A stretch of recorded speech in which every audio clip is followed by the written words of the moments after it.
स्वागत है आपका अपने YouTube चैनल स्टडी 5 पे। बिहार लोक सेवा आयोग द्वारा एक नई वैकेंसी के लिए नोटिफिकेशन जारी किया गया है। यह है एपीओ की वैकेंसी, यानी यह गृह विभाग के अंतर्गत अभियोजन निदेशालय के अंतर्गत अभियोजन पदाधिकारी के 300 पदों के लिए वैकेंसी के लिए नोटिफिकेशन जारी कर दिया गया। इसे बीपीएससी एपीओ भी कहा जाता है, शॉर्ट में असिस्टेंट प्रोसिक्यूशन ऑफिसर। लेवल 9 की बहुत बड़ी बहाली है और इस वीडियो में हम लोग इस बहाली के बारे में एक एक करके सभी पॉइंट को जानेंगे कि योग्यता क्या है, क्या ये सभी ग्रेजुएशन वाले इस फॉर्म को फिलअप करेंगे या कोई स्पेसिफिक ग्रेजुएशन वाले करेंगे, इसके लिए एग्जाम पैटर्न क्या है, पीटी मेंस है और क्या क्या पैटर्न है उस चीज को जानेंगे। सिलेबस क्या है, एग्जाम कब तक होगा, क्या क्या आवश्यक डॉक्यूमेंट्स लगेंगे, इसके बारे में बहुत ही डिटेल्स में डिस्कस करेंगे। और ये चूंकि लेवल 9 का है तो कहीं ना कहीं बीपीएससी में जो एसडीएम और डीएसपी का जो लेवल 9 है उसके लेवल का ही पद है, तो बहुत ही यूनिक और बहुत ही अच्छी वैकेंसी है। इस वीडियो में इसी के बारे में बहुत ही डिटेल्स में डिस्कस करेंगे। तो चलिए वीडियो स्टार्ट कर लेते हैं। देख सकते हैं ये बीपीएससी का ऑफिशियल नोटिफिकेशन है, विज्ञापन संख्या 13/2026 सॉरी 25 फरवरी 2026 को आज ये नोटिफिकेशन आया। 300 पदों के लिए है। बीपीएससी एपीओ यानी बीपीएससी असिस्टेंट प्रोसिक्यूशन ऑफिसर 300 पदों के लिए वैकेंसी आई है। इसमें महिलाओं के लिए आरक्षण की बात की तो 99 सीटें महिलाओं के लिए है। अब देख सकते हैं ये सारी चीज़ें इसमें दी गई हैं। लेवल 9 है इस पद का। जो न्यूनतम अगर बात किया जाए योग्यता की बात कर लेते हैं तो यहाँ पे देख सकते हैं ये सभी के लिए नहीं है, यानी स्पेशली जो है कुछ स्पेसिफिक ग्रेजुएशन कर रखे हैं उनके लिए, यानी कि जो आमतौर पे जो ग्रेजुएशन करते हैं जैसे फिजिक्स है, केमिस्ट्री में बीटेक वाले, इन सब इसमें एलिजिबल नहीं, स्पेसिफिक है। और ख़ास करके ये जो स्नातक वाले यानी जो है लॉ वाले हैं, सॉरी जो लॉ से कर चुके हैं उनके लिए। देख सकते हैं यहाँ पे जो आपका दिया गया है ये शैक्षिक योग्यता, यहाँ पे गौर करिएगा, दिया गया किसी मान्यता प्राप्त विश्वविद्यालय से विधि स्नातक, यानी लॉ में आपने ग्रेजुएट कर रखा हो। नियुक्ति के लिए उम्मीदवार के लिए न्यूनतम शैक्षिक योग्यता विधि स्नातक की वह डिग्री है जो अधिवक्ता के रूप में न्यायालय में प्रैक्टिस करने के लिए रजिस्ट्रेशन हेतु अनिवार्य है। तो यानी कि जो है आपको लॉ से ग्रेजुएट होना चाहिए, मिनिमम क्वालिफिकेशन है। तो सिर्फ लॉ वाले ही इस फॉर्म को फिलअप कर सकते हैं, सभी के लिए वैकेंसी नहीं है। मिनिमम एज देख सकते हैं, जनरल की बात की जाए 21 वर्ष है मिनिमम, और मैक्सिमम 37 वर्ष है। जनरल की बात किया जाए, बीसी ईबीसी की बात किया जाए तो मिनिमम आपका 21 रहेगा, मैक्सिमम 40 वर्ष रहेगा, और एससी एसटी के लिए मैक्सिमम 42 वर्ष रहेगा। इसमें एज छूट भी दिया जाता है, ये सारी चीज़ आपको पता ही है। 5 मौका जो दिया जाता है बिहार सरकार वाले को यहाँ पे, वो सारी चीज़ें यहाँ पे जो अन्य वैकेंसी में जो दी जाती है वहाँ पे भी मान्य रहेंगे। 10 वर्ष का छूट दिया जाता है, यहाँ पे दिया गया है, वो सारी चीज़ें इसमें दी जाएंगी। अब बात कर लेते हैं सबसे इम्पॉर्टेंट चयन प्रक्रिया क्या है इसमें। तो इसमें देख सकते हैं, इसमें आपके जो बताया ज़रा परीक्षा 3 चरण में होगा। यहाँ पे बताया जा रहा है, यहाँ पे क्लियर दे दिया गया 3 चरण है, यानी कि इसमें प्रीलिम्स भी होगा, मेंस भी होगा, और यहाँ पे देख सकते हैं कि आपके जो है यहाँ पे इंटरव्यू भी आयोजित कराया जाएगा, क्योंकि यहाँ पे 3 चरण दिया गया है। तो देखिए इंटरव्यू आपके 3 जो 100 नंबर के हैं ये होंगे। तो यानी कि चयन प्रक्रिया में आपने देख लिया कि यहाँ पे 3 परीक्षा होने वाली है। एक है आपके प्रीलिम्स, उसका दूसरा आपका मेंस होगा, और तीसरा जो आपका इंटरव्यू। ये इंटरव्यू जो होगा ये 100 मार्क्स का होगा, इस पॉइंट को ध्यान रखिएगा। जो प्रीलिम्स होंगे उसमें बात कर लेते हैं, आपके 2 पेपर होने वाले। एक प्रथम पेपर जो जीएस का, जो बीपीएससी का जो पैटर्न पे जो होते हैं, जो सिविल बीपीएससी का जो सीसीए वाले जो कंबाइंड एंट्रेंस वाले एग्जाम देते हैं वही सिलेबस पे रहने वाले, जहाँ पे करंट अफेयर्स होंगे, जीएस के सारे प्रश्न वहाँ पे देखने को मिलेगा।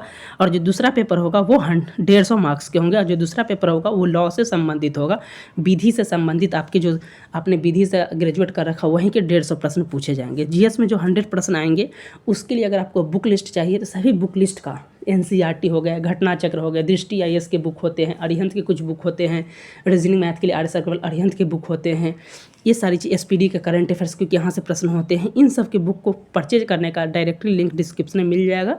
सभी को कर वहाँ से डायरेक्टली आप लिंक से करके परचेज करके बुक को खरीद सकते हैं, आपके लिए काफ़ी इंपॉर्टेंट होने वाला है। साथ ही विधि से संबंधित कुछ बुक होगा उसको परचेज का भी लिंक डायरेक्टली यहाँ पे मिल जाएगा, वहाँ से परचेज कर सकते हैं। बताया जा रहा है कि आपके जो है पहले प्रीलिम्स में 2 पेपर होने वाले। एक जो प्रथम पेपर होगा वो जीएस के होंगे, 100 मार्क्स से होंगे। जो द्वितीय पेपर होगा वो आपके लॉ से संबंधित होगा, 150 नंबर के होने वाले, इस पॉइंट को ध्यान रखिएगा। और ये प्रीलिम्स होने वाले, और प्रीलिम्स का जो सिलेबस है यहाँ पे बताया जा रहा है सारी चीज़ें कि ये यहाँ पे 2 घंटे का एग्ज़ाम होने वाला है, इस पॉइंट को ध्यान रखिएगा। उसके बाद यहाँ पे बताया जा रहा है कि जो मेंस जो प्रारंभिक परीक्षा का जो सिलेबस है जीएस का यहाँ पे दे दिया गया है कि सामान्य ज्ञान जो करंट अफेयर्स रहेगा वो रहेगा, हिस्ट्री, पॉलिटी, उसके बाद ज्योग्राफी, इकोनॉमिक्स, ये सारी चीज़ से प्रश्न पूछे जाएंगे और बिहार स्पेसिफिक भी प्रश्न होंगे। और हमारे चैनल पे करंट अफेयर्स की क्लासेस ऑलरेडी हो रही। बिहार दरोगा में जो हुआ था एग्जाम, उसमें भी हमारे चैनल से एक शिफ्ट में 40 से 45 प्रश्न पूछे गए हैं। हमारे चैनल पहले महर्षि एडुकेट के नाम से जाना जा रहा था, अब इसका नाम चेंज करके स्टडी 5 कर दिया गया। अगर इस नाम से नहीं आता तो @study5 45 आप कीजिएगा तो हमारा चैनल मिल जाएगा। यहाँ पे पूरी तरीके से आपकी तैयारी कराई जाएगी, जुड़ के लाभ उठा सकते हैं। जो दूसरा पेपर होगा उसमें जो आपके जो भारतीय न्याय संहिता 2023, भारतीय साक्ष्य अधिनियम 2023, भारतीय नागरिक सुरक्षा संहिता 2023, सिविल प्रक्रिया संहिता 1908 और संविधान के मौलिक ज्ञान से संबंधित प्रश्न आपके प्रीलिम्स में पूछे जाएंगे 150 मार्क्स में। मुख्य परीक्षा का जो पैटर्न इस तरीके से होने वाले हैं, इसमें लगभग आपके देख सकते हैं ये सारे चीज़ 8 पेपर होने वाले हैं मुख्य परीक्षा में। तो प्रीलिम्स में 2 पेपर होंगे, यानी कि 3 चरण में एग्जाम होंगे। याद रखिएगा, प्रीलिम्स होगा, मेंस होगा, इंटरव्यू होगा। प्रीलिम्स में 2 पेपर होने वाले हैं, एक तो आपके जीएस होंगे और दूसरा लॉ से संबंधित होगा। मुख्य परीक्षा में 8 पेपर होंगे और इंटरव्यू 100 नंबर के होंगे। जो मुख्य परीक्षा के जो 8 पेपर है उनमें पहला जो है जीएस का होगा, देख सकते हैं ये 100 मार्क्स के होने वाले हैं, जीएस के प्रश्न रहेंगे। दूसरा पेपर जो रहेगा वो हिंदी रहेगा, वो 100 मार्क्स का रहेगा। इसमें अंग्रेजी आपको अनिवार्य रहेगा पास करना, जो 30% लाना रहता है। तीसरा पेपर जो है ये आपके अंग्रेजी भाषा है, इसमें भी आपके पास करना लाना रहेगा, नहीं 30%। जो चौथा पेपर है यहाँ लॉ, चौथा, पाँचवा, छठा, सातवां, आठवां जो है आपके लॉ से संबंधित जो चौथा पेपर रहेगा ये भारतीय न्याय संहिता 2023 अभी हाल ही में आया है, इससे प्रश्न पूछे जाएंगे और ये 150 मार्क्स के होने वाले हैं। उसका जो 5वां पेपर रहेगा भारतीय नागरिक सुरक्षा संहिता पाँचवां पेपर यानी भारतीय साक्ष्य अधिनियम 2023, ये 150 मार्क्स के होंगे। और जो छठा पेपर इसमें 2 पार्ट रहेगा, जो भारतीय नागरिक सुरक्षा संहिता 2023 75 मार्क्स के और सिविल प्रक्रिया संहिता 1960 ये भी 75 मार्क्स के होंगे। 7वां पेपर होगा भारतीय सांविधिक विधि 150 नंबर के होंगे और 8वां पेपर जो होगा वो अन्य विधि से संबंधित, नहीं लॉ से ही संबंधित रहने वाले हैं। तो आपके देख सकते हैं लगभग जो 5 पेपर लॉ से संबंधित हो जाते हैं और 3 पेपर जो एक जीएस का और 2 पेपर जो है वो क्वालिफाइंग आपके एग्जाम हिंदी और इंग्लिश के होने वाले हैं।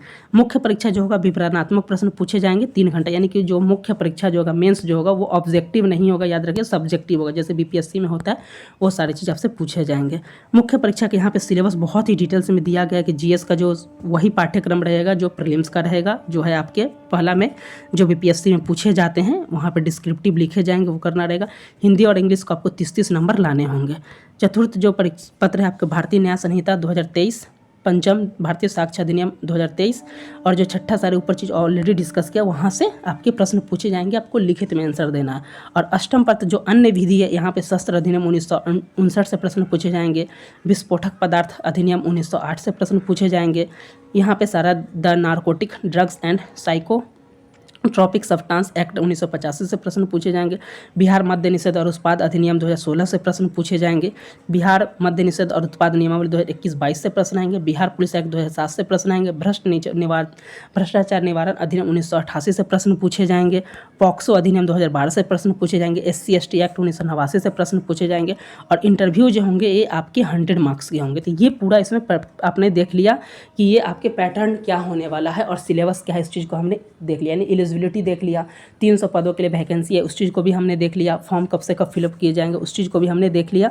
आगे जो जो इंपॉर्टेंट पॉइंट बच जाता है उस चीज़ को देख लेते हैं। और सबसे इंपॉर्टेंट है कि क्या क्या आवश्यक डॉक्यूमेंट्स लगेगा। ये आवश्यक डॉक्यूमेंट्स है, इसके बिना अगर आप गलत डॉक्यूमेंट्स दे रहे हैं तो आप सभी को पता होगा कि बिहार सरकार द्वारा इसमें काफ़ी सीरियस किया जा रहा है और जो गलत डॉक्यूमेंट्स डालते हैं उनको छांटा भी जा रहा है बाद में। तो ये डॉक्यूमेंट्स आपके पास होने चाहिए। तो पहला नंबर, आरक्षण का लाभ सिर्फ बिहार के निवासियों को ही मिलेगा, इस पॉइंट को ध्यान रखिएगा। उसके बाद बात किया जाए आरक्षण का लाभ लेने के लिए जो SC/ST कैटेगरी है उनके पास 2 सर्टिफिकेट होना चाहिए। याद रखिएगा SC/ST के लिए 2 सर्टिफिकेट होना चाहिए। पहला उनके पास रेसिडेंस होना चाहिए, जाति प्रमाण पत्र, और दूसरा जो है आपके पास जो है जाति प्रमाण कास्ट सर्टिफिकेट, और दूसरा जो आपके मूल निवास यानी कि अस्थायी निवास प्रमाण पत्र। यानी SC/ST के लिए आपको आरक्षण का लाभ चाहिए 2 सर्टिफिकेट चाहिए, कास्ट सर्टिफिकेट और रेसिडेंस। पिछड़ा और जो आपके जो है जो पिछड़ा वर्ग है और EBC यानी BC EBC के लिए आपको क्या चाहिए, तो आपको रेसिडेंस तो चाहिए, इसके अलावा आपको नॉन क्रीमी सर्टिफिकेट चाहिए, इस पॉइंट को ध्यान रखिएगा। तो SC/ST के लिए आपको जो कास्ट और जो है आपके अस्थायी निवास प्रमाण पत्र चाहिए।